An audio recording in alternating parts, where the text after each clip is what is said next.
Les conducteurs de taxis-motos envahissent de plus en plus la ville de Pointe-Noire.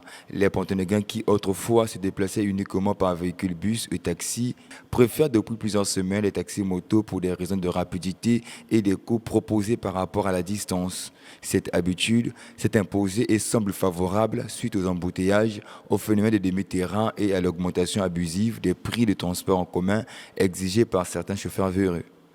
La proposition des taxis-motos réduit, selon les témoignages, les tracasseries et les enjeux de la route, malgré de nombreux risques. C'est plus mieux de prendre les taxis-motos pour arriver exactement à l'endroit que vous voulez aller un peu plus vite. Avec des taxis-motos, c'est bel et bien super parce que ça s'évite le problème des routes qui ne sont pas vraiment en fonction. Avec les taximans, parfois tu as prévenu 500 francs, mais de là où que tu veux aller, tu arrives au point où de dépenser même 1000 francs. Et avec les taxis-motos, je préférerais mieux que je dépense 1000 francs pour arriver aussi plus vite que ça. Voilà.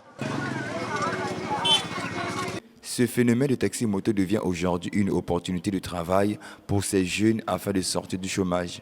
À travers cette activité, les taxis-motos, en tout cas, on peut nourrir une famille avec. Concernant, par rapport au jour, par rapport à la manière que nous travaillons, par jour, 6 000 mini. Maintenant, maxi, c'est par rapport au jour. On se sort et surtout si c'est pour nous-mêmes, en tout cas, ça va quand même, par la grâce de Dieu. On a mis au commissaire les Anambogate, ils ont aidé Bissot pour nos famille.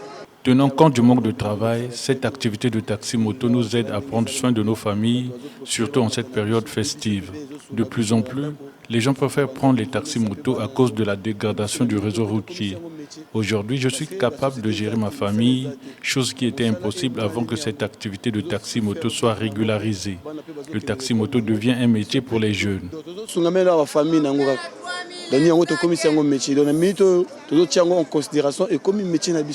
Ces conducteurs de taxis-motos qui sont souvent stationnés dans les arrêts de bus, des marchés ou encore tout au long des avenues goudronnées sont appelés à l'obligation du port de casque et au respect du code de la route pour leur sécurité et celle des passagers.